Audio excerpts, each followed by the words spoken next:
তোমরা তো জানো না কখন তোমরা মরবা।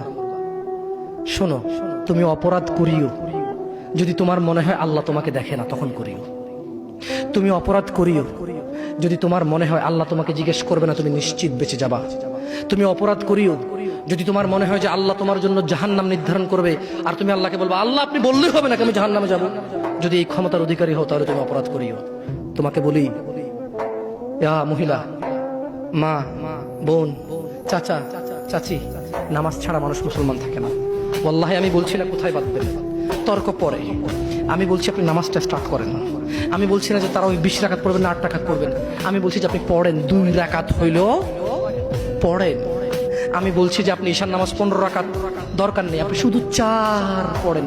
আমি কি বলছি সুন্নত বাদ দিতে?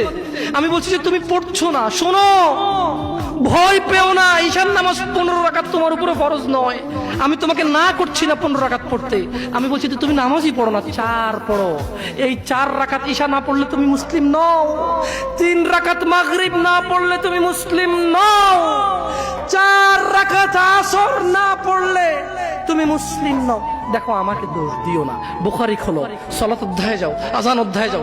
আল্লাহর নবী বলেছে তারা ওরা কাফির, ওরা মুশরিক, ওদের আর আমি মুহাম্মদুর রাসূলুল্লাহ সাল্লাল্লাহু আলাইহি ওয়াসাল্লামের উম্মতের মধ্যে পার্থক্য হচ্ছে নামাজ।